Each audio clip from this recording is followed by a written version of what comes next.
ஆளுநருடனான சந்திப்பு தற்போது நிறைவு பெற்றிருக்கிறது. சுமார் 2 மணி நேரமாக நடைபெற்ற இந்த சந்திப்பு தற்போது நிறைவு பெற்றிருக்கிறது. இந்நிலையில் நாளை காலை 10 மணிக்கு விஜயின் பதவியேற்பு விழா நடைபெறும் என்றும் அறிவிப்பு வெளியாகியிருக்கிறது. மேலும் விவரங்களை செய்தியாளர் மாணிக்கம் தொடர்ந்து வழங்க கேட்கலாம். மாணிக்கம், வணக்கம். தற்போது பதவியேற்பு விழாவுக்கான நேரம் மாற்றப்பட்டிருக்கிறது. இது குறித்து மேலும் சொல்லுங்கள். தமிழக வெற்றி கழகத்துடைய தலைவர் விஜய் நாளை தினம் முதலமைச்சராக பதவியேற்கக்கூடிய விழா நடைபெற இருக்கிறது. நாளை காலை 10 மணிக்கு பதவியேற்பு விழா நடைபெறும் என்று சொல்லப்பட்டிருக்கிறது. தமிழக வெற்றி கழகத்தின் சார்பில் நாளை பிற்பகல் 3 மணி அளவில் பதவியேற்பு விழாவுக்கான நேரம் கேட்கப்பட்டதாக சொல்லப்பட்ட நிலையில தற்பொழுது காலை 10 மணியில இந்த பதவியேற்பு விழா நடைபெறும் என்ற ஒரு அறிவிப்பு கிடைக்கப்பட்டிருக்கிறது. நாளை காலை 10 மணி நடைபெறக்கூடிய சூழலில் அதற்கான ஏற்பாடுகள் அனைத்தும் தீவிரப்படுத்தப்பட்டிருக்கின்றன. அதுக்கான அழைப்புகள் கொடுக்கப்படுவதாகவும் சொல்லப்பட்டிருக்கிறது. மேலும் ஆளுநர் அர்லேக்கர் அவர்கள் கேரளா செல்வதாக சொல்லப்பட்டிருந்த நிலையில அவர் தனது பயணங்களை ரத்து செய்திருக்கிறார். தமிழக வெற்றி கழகத்தினுடைய தலைவர் தன்னை பார்க்க வந்திருக்கிறார். அவர்களுடைய ஆதரவு கடிதத்தை கொடுக்க வருகிறார். ஆனால் தங்களை பார்க்க முடியாது என்பதனால் திரும்பி செல்கிறார் என்ற தகவல் அறிந்தவுடனேயே அவ்வாறு ஒரு தலைவர் திருப்பி அனுப்பப்படக்கூடாது, எனவே தனது பயணத்தை ரத்து செய்து கொள்கிறேன், அவரை மீண்டும் வரும்படி அழைப்பு கொடுத்து அவரை சந்தித்திருக்கிறார். சந்தித்தது மட்டுமில்லாமல் அவர் கொடுத்திருக்கக்கூடிய அந்த ஆதரவு கடிதங்களை ஏற்றுக்கொண்டு நாளை தினம் அவருக்கு பதவி பிரமாணம் செய்து வைப்பதற்கு ஒப்புதல் அளித்திருக்கிறார்.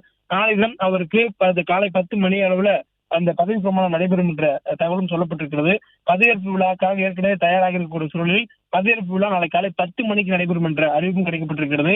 முதலமைச்சராக பதவியேற்கக்கூடிய விஜய் அவர்களுக்கு அவர் செல்லக்கூடிய இந்த வழிநெடுகளும் இருக்கக்கூடிய அவர்கள் ஆதரவு வரவேற்பு கொடுக்கக்கூடியதை பார்க்க முடியுது. அவர் ஆளுநர் மாளிகையை விட்டு வெளியே வரக்கூடிய தருணங்கள்ல குழுமிருக்கக்கூடிய தொண்டர்களை பார்த்து அவர் கையெடுத்து கும்பிட்டு அவர்களுடைய வரவேற்பை ஏற்குவதும், அங்கு சல்யூட் வைக்கக்கூடியவர்களுக்கு சல்யூட் வைத்து அவர்கள் பாணியிலே அவர்களுக்கு அந்த வரவேற்பை ஏற்பதையும் நாம் பார்க்கிறோம். அவ்வாறாக அவர் செல்லக்கூடிய வழியெங்கிலும் எந்த பகுதிக்கு சென்றாலும் அவருக்கு ஆரவாரம் பொங்க அவருடைய தொண்டர்கள் உற்சாகமான ஒரு வரவேற்பை கொடுக்கக்கூடியதை பார்க்க முடிகிறது.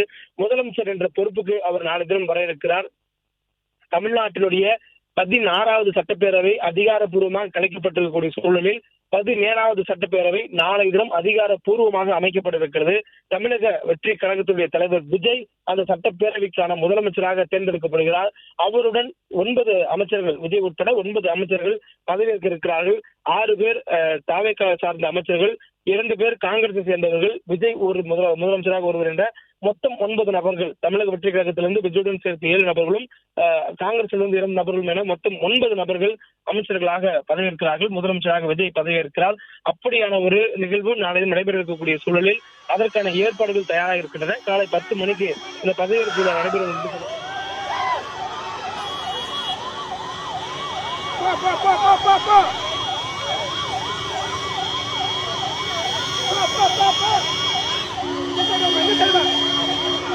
பிளே ஸ்டோர் மற்றும் ஆப் ஸ்டோரில் இருந்து பாலிமர் செயலியை QR கோடு மூலம் பதிவிறக்கம் செய்யுங்கள். செய்திகளை உடனுக்குடன் பெறுங்கள்.